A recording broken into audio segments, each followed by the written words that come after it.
Monsieur, on va parler de la sélection nationale de la RDC senior, parce qu'on a parlé des A'.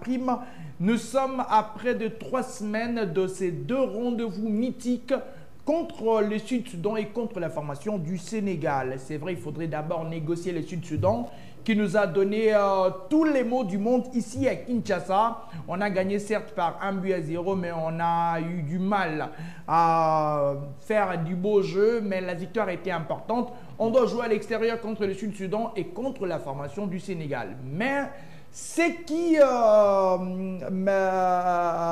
ce dont on va évoquer aujourd'hui, c'est la situation de joueurs congolais. On va commencer d'abord par Dimitri Berthaud, le gardien titulaire de la RDC, qui est son club depuis son départ de Montpellier.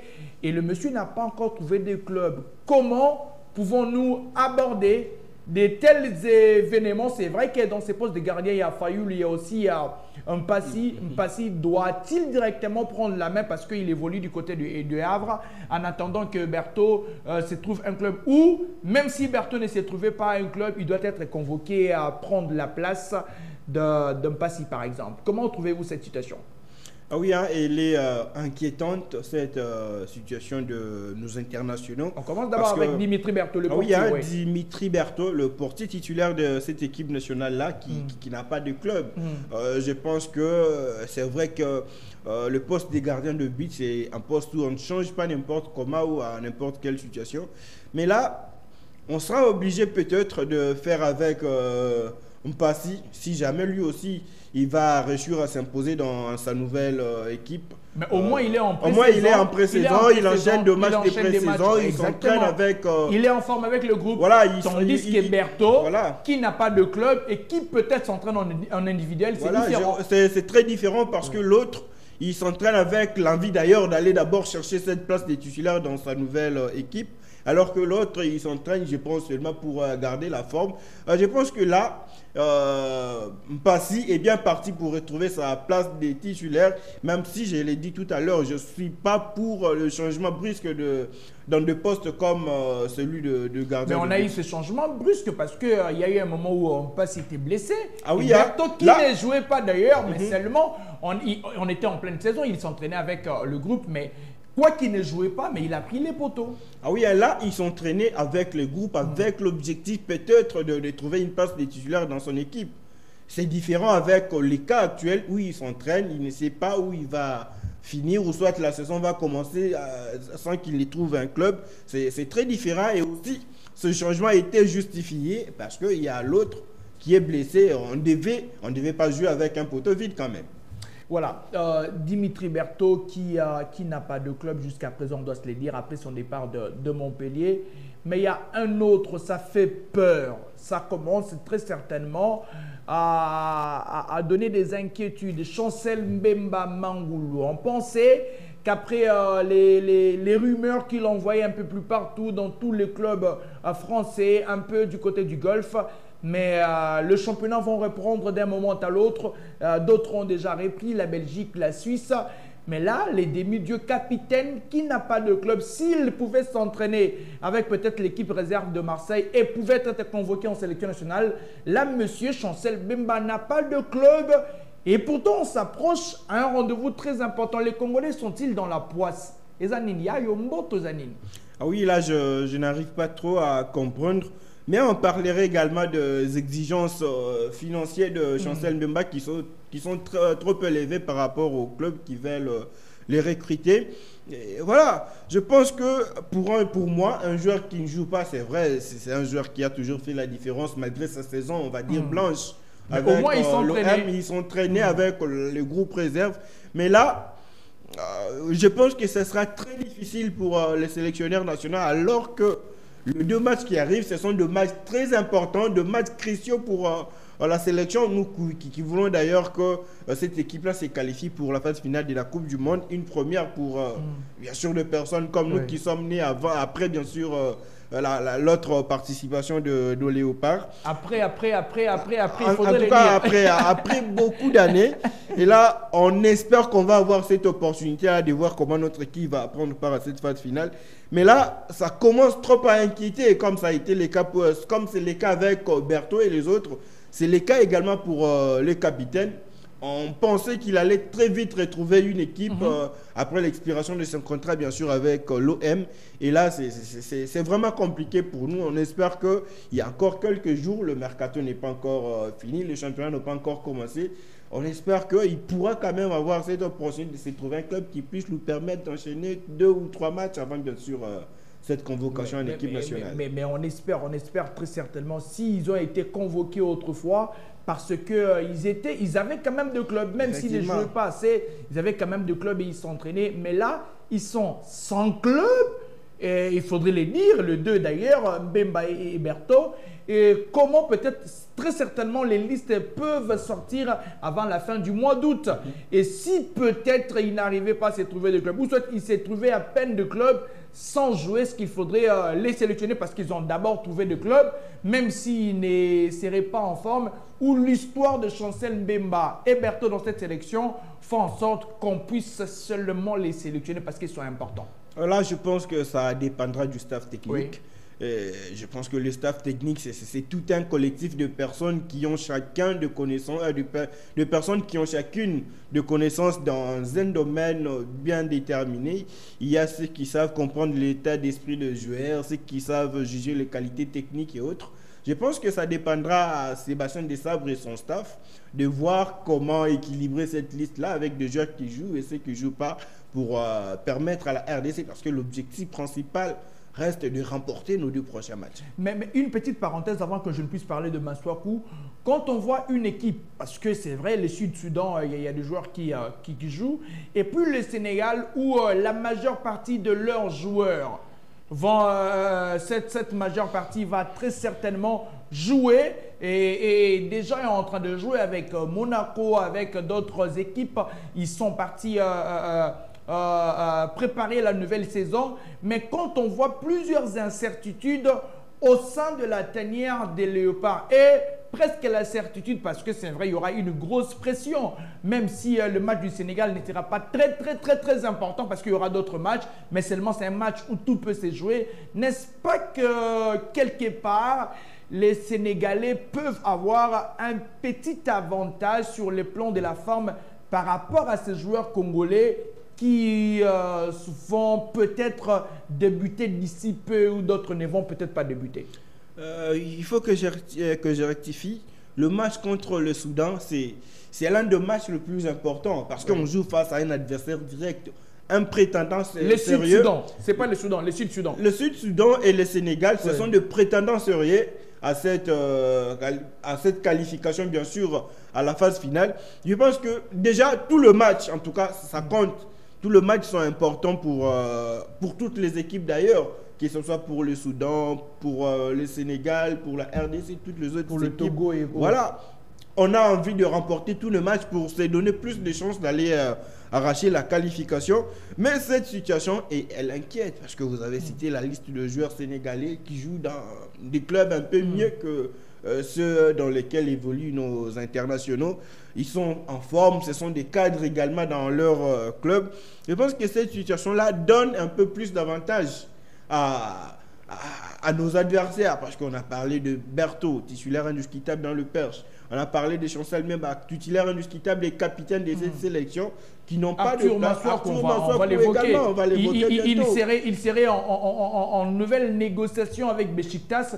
Il voudrait, selon les informations, avoir 2 500 000 sur les montants. Et puis, Besiktas le proposerait 2 millions. Ils sont un peu en train de discuter là-dessus. Mais le jour avance et un cadre comme Masuaku ne peut pas être libre quand même. Ah oui, il ne peut pas être libre, on l'a dit. Surtout que le match approche à grands pas.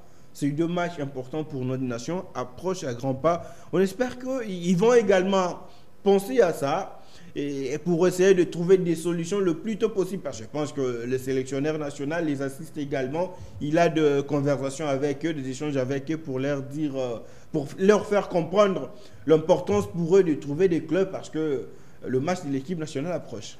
Au milieu de terrain, il y a Charles Piquel qui avait joué avec Cremonese en 2e division. Mais le club est en 1re division. Le club ne le veut pas. On a parlé de l'Espagnol avec un probable transfert, mais malheureusement, il y a eu un ralentissement. Le club prépare la saison sans Charles Piquel, il est sans club. On a vu cette guerre communicationnelle ces derniers temps où le club évoquerait une probable blessure. Piquel qui va rétorquer qu'il n'est pas blessé, il est très en forme, le club ne le veut pas. Et puis, mais finalement, un taulier comme Piquel est encore sans club. Mais on se pose mille et une questions. Cette situation, comment elle est arrivée ainsi? C'est justement le manque de régularité de nos joueurs. Piquel, qui est un joueur remplaçable, bien sûr, dans ces milieux du terrain de l'équipe nationale. Nous avons des garçons comme Edo, Mukaou, qui sont là, qui sont en train de préparer leur saison avec cette équipe. On peut mettre un Mukaou à sa place. Il va aussi faire le boulot. Il y a des garçons comme Sadiki qui sont également en train de faire une belle pré-saison avec son nouveau club, Sunderland, si je ne m'abuse. Donc ça ne va pas être inquiétant quand on sait le travail de Piquel dans cette sélection. Il ne peut pas être sélectionné s'il ne trouve pas un club où il peut être sélectionné mais être sur le banc. Ah oui, hein, il peut être sélectionné et être sur le banc. Ça dépendra également de sa forme qui sera jugée par le sélectionneur. Mais je pense que le plus grand mot, c'est que Sébastien Desabre et son staff, ils doivent s'adapter à la situation. Ils doivent s'adapter à la situation et comprendre que pour le peuple congolais, ce qu'on attend d'eux, c'est le bon résultat lors de ces deux prochains matchs. Quelle que soit la situation de joueur, il y a Charles Piquel, il y a Méchac, il y a la saison a débuté en Suisse. Méchac, depuis son retour du côté, le retour du prêt du côté de la Young France avec Nantes, il est rentré à Young Boys. Il ne joue pas d'ailleurs, son anniversaire c'est aujourd'hui, on lui souhaite un heureux anniversaire. Elia ne joue pas, ça fait presque 2 matchs qu'il ne joue pas. On parlerait d'un transfert du côté de la Russie, mais jusqu'à présent, rien n'est fait, rien n'est concluant. Il n'est presque pas aussi dans le groupe. Bongonda qui est blessé depuis un temps, qui très certainement sera out pour septembre. Banza, qui n'a pas de club, malgré qu'il appartient à Braga. Il est en train de se chercher un nouveau point de chute. Il y a Edo qui est un tout petit peu touché, qui va peut-être revenir avant la saison. Mais finalement, on s'est dit plus de 5, 6, 7, 8 joueurs qui sont sans club. À l'approche d'un tel rendez-vous, quelque part, on doit retenir notre souffle quand même. Quoi que l'on veut gagner, quoi que tu l'as dit, Sébastien Desabre, on doit s'adapter à la situation. Mais là, on est presque mal barré depuis l'arrivée de Sébastien Desabre. Une telle situation n'est presque pas arrivée. Ah oui, hein, il sera face à une situation qui va lui permettre, bien sûr, de nous prouver de quoi il est capable. Parce que là, il doit faire avec ces situations. Et ce sont des situations qui peuvent arriver pour tout sélectionneur. Les joueurs peuvent se blesser, les joueurs peuvent avoir le problème du temps de jeu dans leur club respectif. Et là, c'est à lui et son staff technique de nous sortir cette recette-là qui pourra nous permettre, nous, parce qu'après le résultat final du match, on ne va pas tenir compte des absences et autres. Nous, on voit l'équipe nationale qui joue. Et l'équipe nationale, ce n'est pas seulement ce joueur qu'on vient de citer. Le Congo a des milliers de joueurs partout sur la planète. Je pense que Sébastien Desabre, il est en train d'étudier minutieusement cette situation pour arriver à nous sortir une liste qui puisse lui permettre, lui et nous bien sûr, de s'en sortir à la fin avec de bons résultats qui vont encore accroître nos chances des qualifications à la Coupe du Monde. Il faudrait appeler peut-être les locaux en renfort. Voilà pourquoi il est au Kenya. Essayer de voir si peut-être il peut avoir des éléments. Il peut avoir des éléments. Il peut se trouver cet oiseau rare, bien sûr, parce que nous avons tous vu comment ces locaux-là se sont comportés parce qu'ils n'ont joué qu'un seul match. Et déjà au niveau du championnat national, on sait comment les choses se passent. Je pense, raison pour laquelle il est très proche de cette équipe-là pour étudier ces joueurs-là et pourquoi pas voir s'il peut trouver ceux qui peuvent l'aider à remplacer certains cadres qui pourraient ne pas être sur sa liste ou soit qui pourraient ne pas être prêts lors de la sortie de cette liste-là. Lors du dernier match amical, c'était contre Madagascar. Le Léopard avait gagné avec un très bon Mboukou qui est du côté de Montpellier avec un très bon Sadiki qui a joué comme un piston. Ça peut très certainement servir. Il y a Axel Tonzebe qui n'a pas joué mais qui est du côté de l'Angleterre avec Burley. Mais quand même, sur le 11 qui a joué le match contre Madagascar, c'est vrai, il y a Kapwadi dans l'axe, Batubintika qui a joué, mais qui ne veut pas jouer aussi avec Saint-Etienne en deuxième division. Batubintika avait allé voir ailleurs. Pour l'instant, il est aussi presque libre.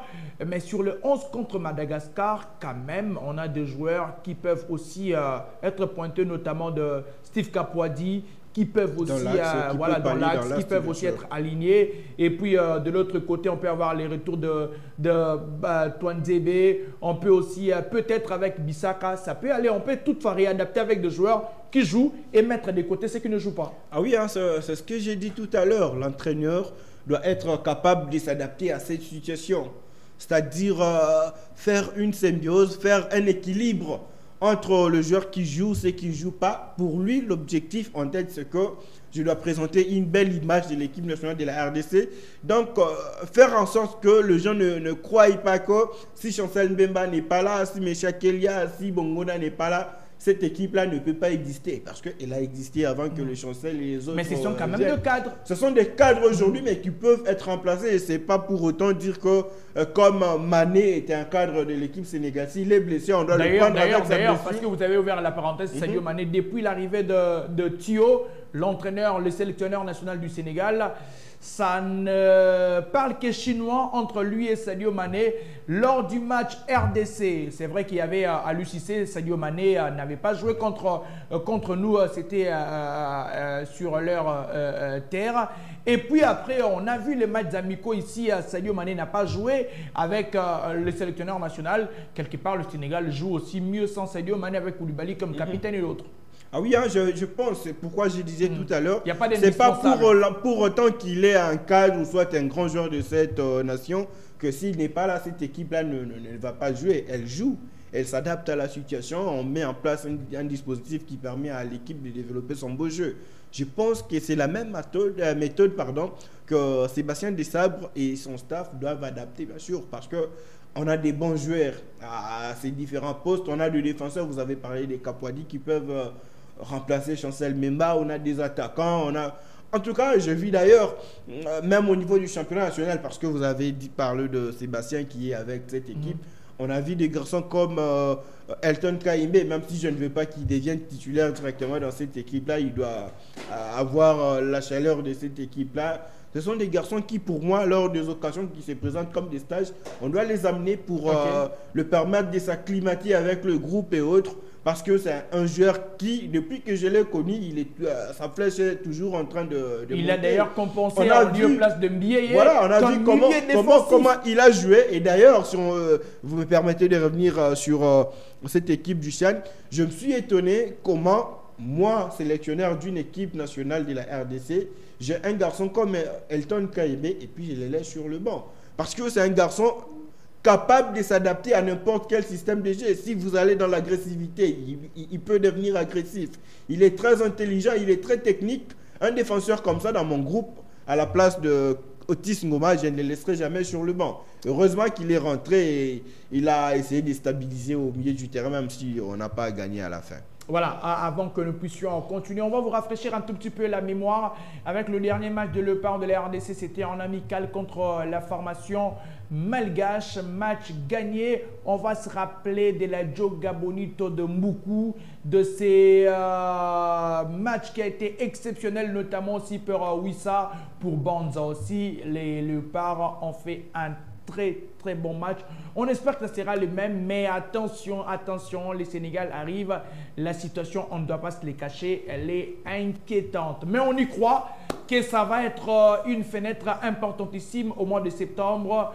Ensemble, nous allons réunir nos forces pour battre les deux équipes mondiales. On arrive, pourquoi pas. Mais je rappelle la situation de nos deux parts. Chancel est libre, son club. Batubintika avec Saint-Etienne, il ne veut pas jouer la deuxième division. Il veut se chercher un nouveau club.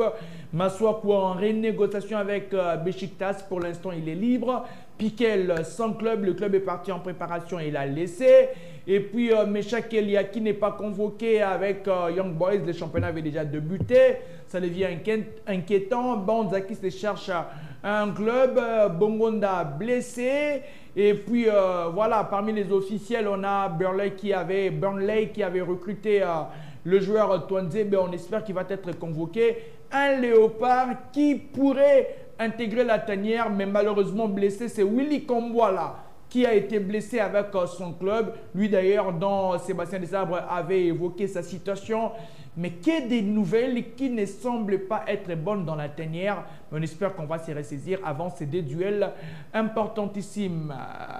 On doit avoir peur certainement de cette situation. Et oui, elle est inquiétante, cette situation, parce que ce sont des cadres, ce sont des joueurs et pas les moindres de cette sélection nationale. On doit quand même avoir peur, mais cette peur-là ne doit pas nous décourager à commencer déjà à penser comment pallier à cette situation. C'est pourquoi j'ai dit tout à l'heure que Sébastien Desabre et son staff doivent s'adapter à cette situation et trouver des solutions pour que à la fin qu'on ne commence pas à trop s'expliquer comme Otis Ngoma et les autres. Je pense qu'on doit trouver des solutions pour qu'après qu'on ait de bons résultats, parce que ce sont les deux matchs. Merci beaucoup pour ces éclairages, cher Divan Galamoulou. Mais merci aussi à toutes ces personnes branchées pour nous suivre. Merci pour vos différentes réactions. On est très touchés, très heureux. C'est la sélection nationale, les sélections nationales qui nous préoccupent. On ne peut que vouloir ce qu'il y a de mieux. Les dames n'ont pas bien fait. Les A-prime tâtonnent un tout petit peu. Et le U20 aussi, hein. Le U20 aussi, on a vu ce qui s'est passé. On a vu ce qui s'est passé. En Égypte. Or, cette année, on s'est dit le léopard était revenu sur un niveau très élevé, mais les dames ont failli. Le U20, c'était quand même un peu en demi-teinte. Les A', ça avance un peu la compétition. Que dire de léopard Bankoya Minene? On verra ce que ça va donner. Merci à toi, Divan Galamoulou. Ah oui, hein, merci Cédric, merci